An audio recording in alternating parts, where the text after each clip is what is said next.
Recently আমাদের কাছে একজন ভ্যারিকোজ ভেন্সের সমস্যা নিয়ে একজন মহিলা এলেন। তো পায়ে কিন্তু বেশ মোটা মোটা জড়ানো শিরা রয়েছে, চামড়ার রঙটাও পাল্টে গেছে। তো আগে উনি 2-3 জায়গায় দেখিয়েছেন, সেখানে কিন্তু সবাই তাকে লেজার বা ভেনাসিল অ্যাডভাইস করেছেন। অ্যাপারেন্টলি দেখে ঠিকই মনে হয়, ঠিকই আছে, ভ্যারিকোজ ভেন্স হয়েছে, তো তার তো প্রপার ট্রিটমেন্ট তাই, লেজার বা আরএফএ বা ভেনাসিল। কিন্তু ভদ্রমহিলাকে আমরা প্রপারলি যখন ডপলার করলাম, দেখুন আপনারা যখন বাইরেও অনেক জায়গায় ডপলার করিয়েছেন, তো দেখবেন আপনার কুঁচকির ওপরে কিন্তু কেউ দেখে না। পায়ের ডপলার মানে কি, কুঁচকি থেকে শুরু করলো, পায়ের পাতা অবধি দেখলো, কুঁচকির ওপরে বা আপনার পেটের কাছে কিন্তু কেউ দেখছে না। তা আমরা কিন্তু রুটিনলি এটা করে থাকি।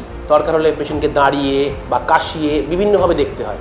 শুধু কুঁচকি নয়, কুঁচকির ওপরেও দেখতে হয়। দেখতে গিয়ে কি দেখলাম জানেন, যে ডিপ ভেন মানে পায়ের যে মূল রক্ত প্রবাহ যে ভেনটা নিয়ে যাচ্ছে একটু ওপরে পেটের দিকে উঠে সেটা বন্ধ হয়ে গেছে। সেইটার জন্য ভ্যারিকোজ ভেনটা তৈরি হয়েছে। আমি পেশেন্টকে কি বললাম জানেন, তার পায়ে মোটা মোটা ভেন, তাকে বললাম আপনি ভ্যারিকোজ ভেনের ট্রিটমেন্ট করাবেন না, আপনার চিকিৎসা আলাদা। যে শিরাটা বন্ধ হয়ে গেছে সেটা খুলতে হবে পেটের ভিতরে, তাহলেই ভ্যারিকোজ ভেন কমে যাবে। পেশেন্ট অবাক হয়ে গেল, বলল ডাক্তারবাবু বলছেন কি ভ্যারিকোজ ভেন হয়েছে, অথচ বলছেন ভ্যারিকোজ ভেনের চিকিৎসা করাবো না।